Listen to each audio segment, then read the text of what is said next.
Hello દોસ્તો, HP digital ચેનલમાં આપનું હાર્દિક સ્વાગત છે.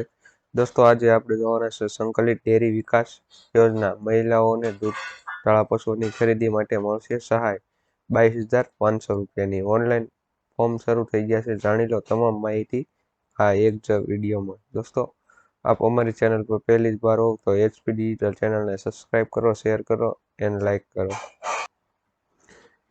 Development support agency of Gujarat, આદિવાસી વિકાસ વિભાગ, બિરસા મુંડા ભવન સેન્ટર, 10A, ગાંધીનગર. સંકલિત ડેરી વિકાસ યોજના વર્ષ 2022-23. લાભાર્થીઓની પસંદગી માટેની જાહેરાત. વનબંધુ કલ્યાણ યોજના અંતર્ગત વર્ષ 2022-23માં સંકલિત ડેરી વિકાસ યોજના હેઠળ પાત્રતા ધરાવતા આદિવાસી જાતિ મહિલાઓને દૂધાળા પશુ લાભાર્થી દીઠ આપવામાં આવશે.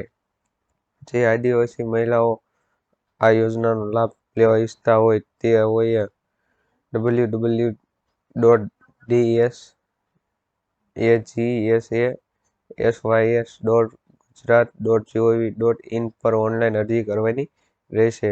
અરજી કરવા માટે સંબંધિત વીસીઈ ગ્રામ કેન્દ્ર, ગ્રામ પંચાયતના common service centre, cyber cafe તથા ઇન્ટરનેટ કનેક્શન અને સ્કેનર ધરાવતા કોઈપણ કોમ્પ્યુટર ઉપરથી કરી શકાશે.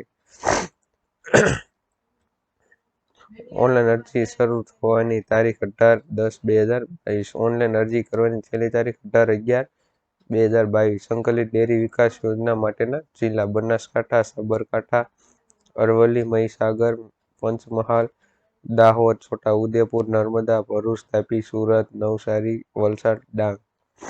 લાભાર્થીની પાત્રતા 0 થી 20નો બીપીએલ સ્કોર ધરાવતા આદિવાસી મહિલા માટે.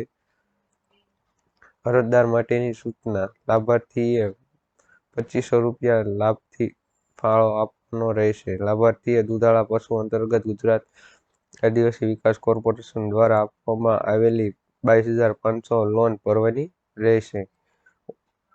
ઓનલાઈન અરજી કરવાની છેલ્લી તારીખ પછી અરજદાર અરજી કરી શકશે નહીં.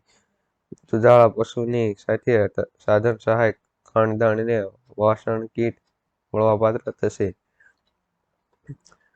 યોજના હેઠળ માત્ર ઓનલાઈન અરજી સ્વીકારવામાં આવશે. કોઈપણ કચેરીએથી અરજી ફોર્મ વિતરણ કરવામાં આવનાર નથી.